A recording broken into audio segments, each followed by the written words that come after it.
की तरफ जाता है। 3 किलोमीटर के अंदर अगर बैंक नहीं है तो प्रत्येक माह प्रथम सप्ताह में नगद भुगतान भी किया जाता है।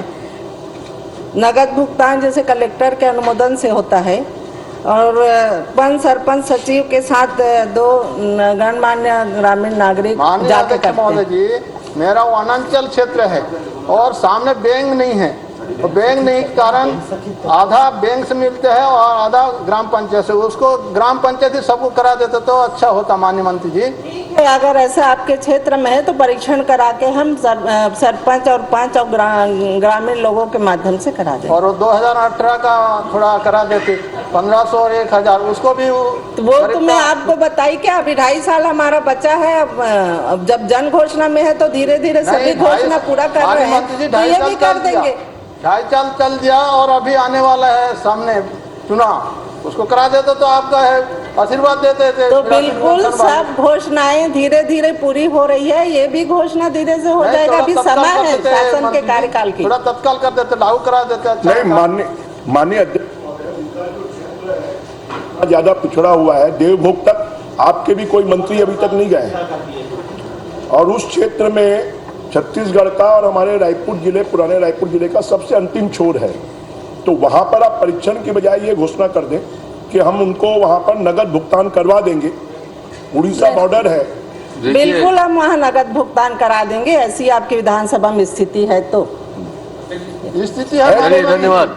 नहीं माननीय अध्यक्ष जी, करा देंगे, सदन बोल में रहे हैं चर्चा ना। हो रही है तो नहीं घोषणा कर दें, क्योंकि माननीय विधायक जो है। देखिए माननीय अग्रवाल साहब, कई जगह नकदी भुगतान जो किया जाता है वो पंच सरपंच के जेब में चला जाता है। इसको देखते हुए लोगों ने बैंक से व्यवस्था कराई है, आप ही लोगों ने कराई है। अब अगर इनका विशेष है तो इनके लिए विशेष सुनने कह दिया कि मैं कर दूंगी। एक नई व्यवस्था जो शुरू हुई है बैंक मित्र, वो बैंक वाले जाकर के पेमेंट करते हैं, उस व्यवस्था का इनका तो जंगल है जी, उधर तो सब चीज है। जो बैंक है जहाँ देते हैं उस बैंक का मित्र जाए ना, उनको कुछ कमीशन फिक्स है उसका बैंक की ओर से, उससे करवा दे व्यवस्था। वो बैंक मित्र की व्यवस्था ज्यादा बेहतर है। फॉगिंग भी की जा रही है।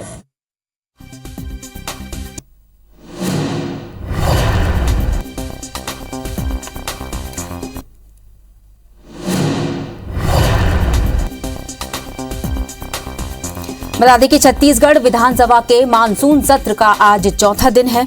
कई मुद्दों को लेकर सरकार को घेरने की तैयारी में नजर आ रहे हैं विपक्ष। तीसरे दिन पारित हुआ था, आपको बता दें कि तीसरे दिन अनुपूरक बजट पारित हुआ था, जिसकी राशि 2485 करोड़ से ज्यादा रही।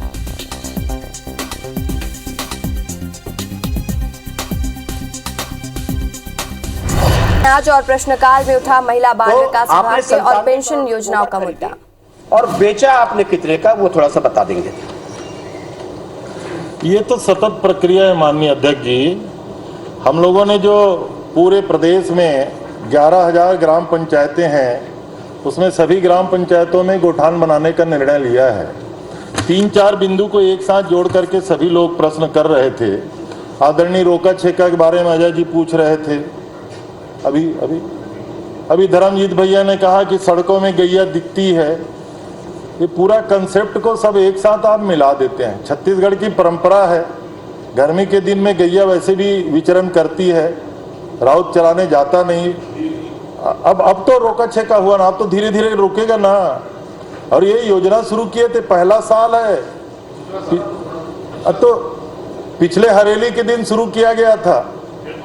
हरेली में किए थे, पहले किए थे। हरेली में तो परंपरा है हमारे यहाँ, गांव में परंपरा है हरेली में। आपने शुरू किया था उसके हरेली के पहले। मानेल पर ही चितला, तो उसके बाद ये सब कार्यक्रम शुरू हुआ। और जब धर थे बता तो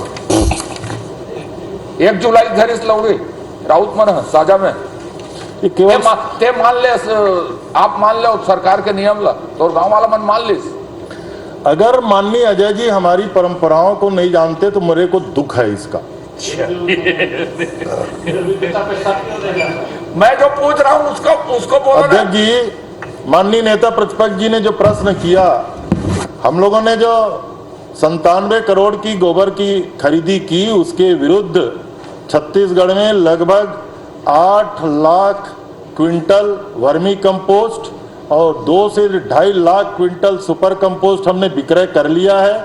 54 करोड़ रुपए की राशि उस कंपोस्ट के विक्रय से टोटल प्राप्त हो गया है। और भी गतिविधियों में गोबर का उपयोग हुआ है, कहीं गमला बनाए, कहीं गोकास्ट बनाए, कहीं दिया बनाए, बहुत प्रकार से उपयोग हुआ है गोबर में। ये जो आपकी घटना 2-3 गोठानों की आप जिक्र करके पूरा प्रश्न कर रहे हैं, मेरे आशय उसमें एक और है, आपको बता देता हूं कि आपकी योजना आप बता रहे हैं बहुत अच्छी योजना है। 97 करोड़ के गोबर आपने खरीदा और खरीदने के बाद में आज आप ये बताने की स्थिति में नहीं हो कि 97 करोड़ का हिसाब आप नहीं दे पा रहे हैं। नंबर 1 नहीं दे पा रहे हैं ना, पिछले बार भी मैं पूछा था, नहीं दे पा रहे हैं आप, अभी भी चौबे जी नहीं दे पा रहे हैं। दूसरी बात, आपने गोबर खरीदने के लिए पैसा दे रहे हैं, ऐसे आपके पूरे प्रदेश में कितने गौठान हैं कि जिसको आप गोबर खरीदने के लिए आपको पैसा देने की जरूरत न पड़े और वो गौठान संचालन करने वाले उसको संचालित कर सके, उनकी स्थिति निर्मित हो गई हो, ऐसे गौठानों की आप संख्या बता दें कि जिनको आपको पैसा देना ना पड़े और वो कर ले। लगभग छत्तीसगढ़ में हमने कहा ना 11,000 ग्राम पंचायतों में गोठान का निर्माण हो रहा है। नंबर 1, लगभग 8,000 से अधिक गोठानों में निर्माण काम पूरा हो चुका है। नंबर 2, 5,586 गोठानों में हम गोबर का सीधे क्रय कर रहे हैं। नंबर 3, लगभग 1,100 से अधिक गोठान स्वावलंबी हो चुके हैं छत्तीसगढ़ में, जिसमें हम अब गोबर खरीदी के लिए पैसा नहीं दे रहे हैं, वर्मी कंपोस्ट बेचते हैं और वो आत्मनिर्भर गोठान है। उसका यहाँ मेरे को मत बताएंगे, लेकिन आप मेरे को 1,000 गौठान की सूची दे देना। चलिए दे देंगे। कुछ जो स्वावलंबी हो गया है, चलिए दे देंगे। वास्तविक में एक मिनट बस, माननीय अध्यक्ष महोदय, उसमें अंतिम प्रश्न कि जो गौठान समिति को उसकी जो राशि है और जो गौठान को है कितना उसका दे इस गोबर के माध्यम से दिया जाता है।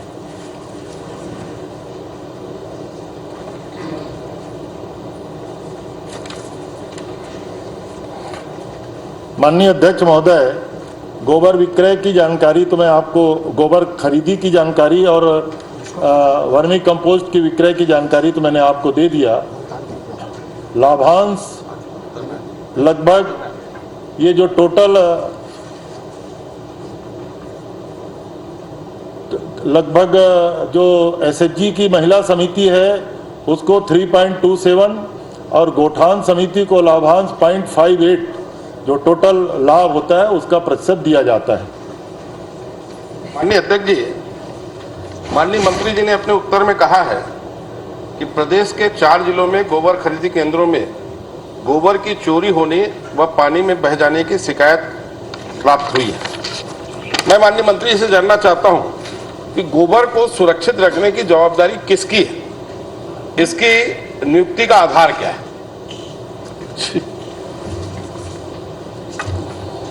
माननीय अध्यक्ष जी, मैं समझता हूं कि आप सारे माननीय सदस्य ग्रामीण परिवेश से आते हैं और विद्वान सदस्य हैं।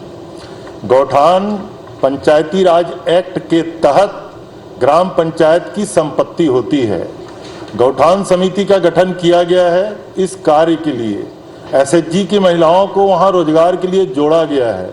गोबर खरीदी करने का काम गौठान समिति करती है, तो बट नेचुरल है, सुरक्षा का काम गौठान समिति का है। लेकिन नोडल कर्मचारी और अधिकारी के रूप में विभागीय जो पंचायत का सचिव है, हमारे विभाग के जो फील्ड के कर्मचारी हैं, उस कार्य में लगे रहते हैं।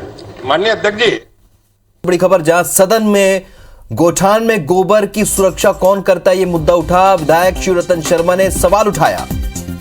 मंत्री ने कहा कि गोठान पंचायत की संपत्ति है और इसकी पूरी जिम्मेदारी गौठान समिति का गठन किया गया है। गौठान समिति का गठन प्रभारी मंत्री के माध्यम से किया गया। ये पंचायती राज अधिनियम का उल्लंघन है।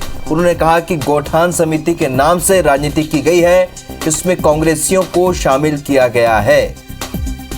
भाजपा सदस्यों ने गौठानों के संचालन के लिए पंचायतों को अधिकार देने की मांग भी की।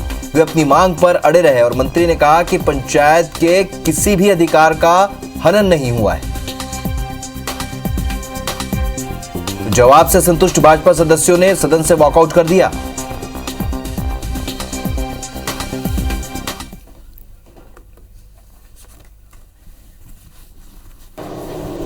कि पूरे प्रदेश में जिस प्रकार से गोबर के खरीदे की बात आई और गौठान की बड़ी बड़ी बातें हुई, उसके बाद में मॉडल गौठान की भी बात आई और उसके बाद में अभी आपके गोबर चोरी होना और गोबर बहना, ये दो प्रकार की घटना हुई है। तो इसमें एक तो ये बता दें चोरी कौन कौन से गौठान से हुई है और गोबर बहने का कौन कौन से गौठान का है। अब इतना प्रदेश में इतना विस्तृत में अब आप कहें अध्यक्ष जी तो पूरे विभाग को धर्म भैया के यहाँ भेज दूंगा, जानकारी दे देंगे। अब किस गौठान में कहाँ गोबर चोरी हुई अब उनका भी प्रश्न आ जाए ना। तो आपको बता दें कि आज सदन में हंगामा हो रहा है। गौठान को लेकर विपक्ष ने सवाल उठाए हैं। इस सदन में गौठान का मुद्दा गूंजा है। मंत्री ने कहा है कि गौठान पंचायत की संपत्ति है। गौठान समिति को लेकर सदन में इस वक्त मामला गरमाया हुआ है। सदन से विपक्ष ने वॉकआउट कर दिया। विपक्ष का कहना है कि गौठान संचालन के लिए पंचायत को अधिकार दिया जाए।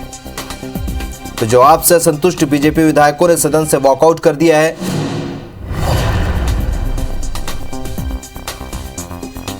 राजेश मिश्रा हमारे सहयोगी और ज्यादा अपडेट के साथ सीधे इस वक्त इस खबर पर जुड़ रहे हैं। राजेश, हम देख रहे हैं कि गोबर और गौठान को लेकर लगातार विपक्ष पहले से ही हमलावर है, लेकिन इस बार सदन में ये मुद्दा गूंजा है।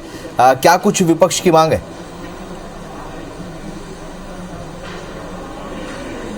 देखिए, आज अगर हम बात करें तो गोबर को लेकर आज प्रश्नकाल में काफी हंगामा हुआ। जो नेता प्रतिपक्ष धर्मलाल कौशिक के सवाल ने किया, सरकार से सवाल किया, कृषि मंत्री से सवाल किया कि प्रदेश में कितने गोबर खरीदी की गई है, कितने गौठानों से गोबर चोरी हुआ है, कितना गोबर पानी में बह गया है। इन तमाम मामलों को लेकर भारतीय जनता पार्टी के विधायकों ने सत्ता पक्ष के विधायकों को घेरने की कोशिश की और मंत्री जब इसका जवाब देने उठे तो उन्होंने कहा कि बहुत विस्तृत ये जानकारी है और इसको लेकर पूरी जानकारी इसके अधिकारी उनको दे सकते हैं। प्रश्नकाल के दौरान ये पूरी जानकारी देना संभव नहीं है। उन्होंने ये जरूर कहा कि 57 करोड़ रुपए का गोबर खरीदा गया है। तो इस पर भारतीय जनता पार्टी के जो विधायक है उन्होंने ये आरोप लगाया कि जो गौठान समिति बनाई गई है उस गौठान समिति में भी जो है राजनीति की गई है। गौठान समिति में कांग्रेस के लोगों को शामिल किया गया है, जबकि जब इस पर सवाल किया गया तब कृषि मंत्री का कहना था कि गौठान के सुरक्षा की जिम्मेदारी जो है, गोबर की सुरक्षा की जिम्मेदारी है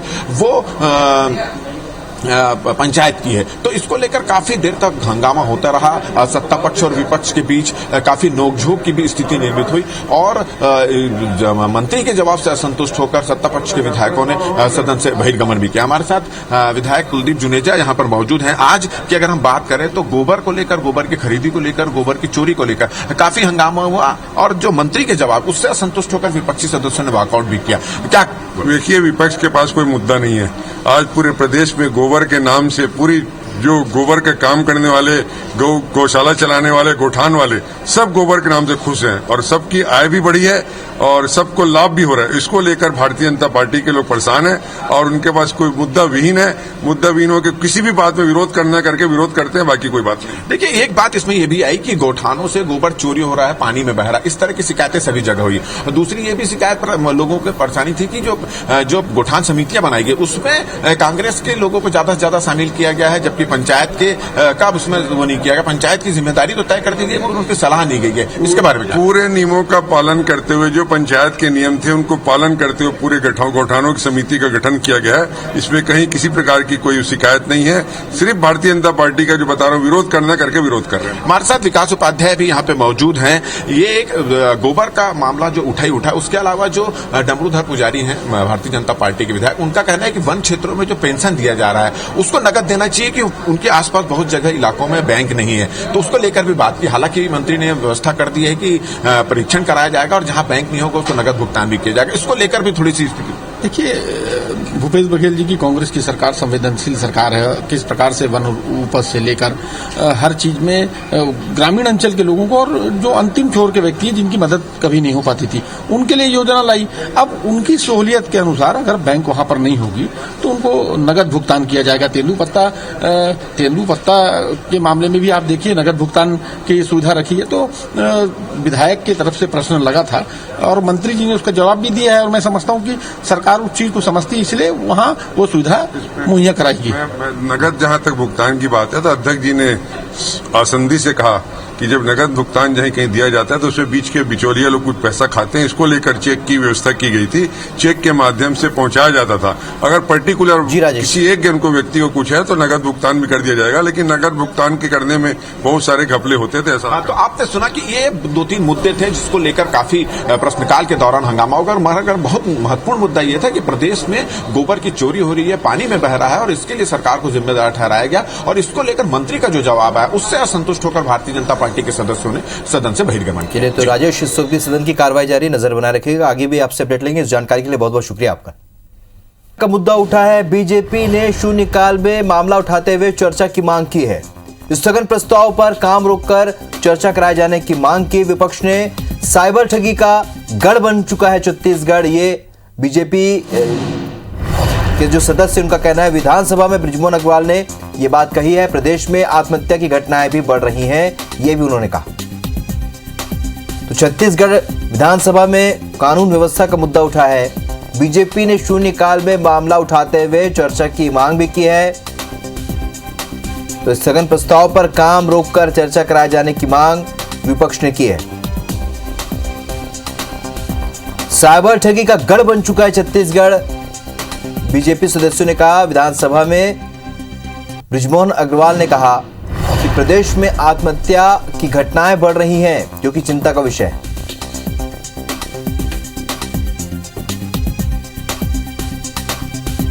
तो लगातार विपक्षी दल हंगामा कर रहा है। छत्तीसगढ़ विधानसभा में इस बार कानून व्यवस्था का भी मुद्दा उठा है।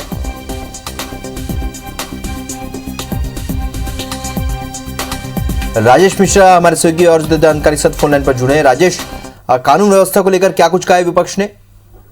देखिए, आज भारतीय जनता पार्टी के विधायकों ने शून्यकाल में प्रदेश में कानून व्यवस्था का मुद्दा उठाया और इस मामले में काम रोककर चर्चा कराए जाने की मांग की। उनका कहना था कि भारतीय जनता पार्टी के सदस्यों का कहना था कि प्रदेश में आत्महत्या की घटनाएं, हत्याएं की घटनाएं, अब लड़की बच्चियों के साथ बलात्कार की घटनाएं हो रही है, जुआ सट्टे का कारोबार जरा चल रहा है और छत्तीसगढ़ गांजा तस्करों का एक गढ़ बन गया है। तो ये काफी गंभीर स्थिति है। सिलगेर की घटना हो जाती है, गृह मंत्री वहां तक नहीं जाते हैं। ये तमाम मुद्दों को लेकर भारतीय जनता पार्टी के सदस्य आज प्रदेश की कानून व्यवस्था को लेकर काफी आक्रामक नजर आए और शून्यकाल में उन्होंने एक स्थगन प्रस्ताव लाया कि प्रदेश की जो कानून व्यवस्था है वो कानून व्यवस्था को लेकर विपक्षी सदस्य जो हैं वो चर्चा करना चाहते हैं और सदस्य अध्यक्ष से लगातार मांग कर रहे थे कि काम रोककर इस स्थगन प्रस्ताव को स्वीकार किया जाए और उस पर उनकी चर्चा कराई जाए।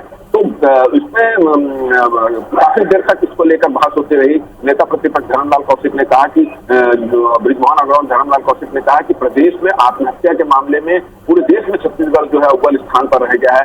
रेत, शराब और ड्रग्स बेचकर लोग पैसा कमा रहे हैं, उसको देखकर युवा जो है अवसाद की गति में स्थिति में आ गए हैं। राजधानी में बाइकर्स गैंग बहुत सक्रिय है, कानून व्यवस्था के धज्जियां उड़ा रहे हैं, उन पर कोई कार्रवाई नहीं कर रहा। राजधानी में खुलेआम हत्या कर दी जाती है। नेता प्रतिपक्ष धर्मलाल कौशिक का कहना यह था कि राजधानी में खुलेआम हत्या होती है और उसका वीडियो वायरल कर दिया जाता है सोशल मीडिया में। तो इस तरह की कानून व्यवस्था की स्थिति यहाँ पर बिगड़ी हुई है, उसको लेकर वो चर्चा कराए जाने की मांग कर रहे थे। अध्यक्ष चरणदास महंत ने इस स्थगन प्रस्ताव को नामंजूर जब कर दिया तो उसको लेकर विपक्षी सदस्य थोड़ा सा बिखर गए और शोर शराबा करने लगे और अपनी बात पर कह रहे कि इस पर चर्चा कराई जाए। और जब अध्यक्ष ने आगे की कार्रवाई आगे बढ़ा दी तो विपक्षी सदस्य नाराज हो गया। प्रदेश की कानून व्यवस्था के खिलाफ, प्रदेश सरकार के खिलाफ नारेबाजी करते हुए सदस्यों ने सदन से बहिर्गमन। चलो, इस जानकारी के लिए आपका बहुत बहुत शुक्रिया राजेश।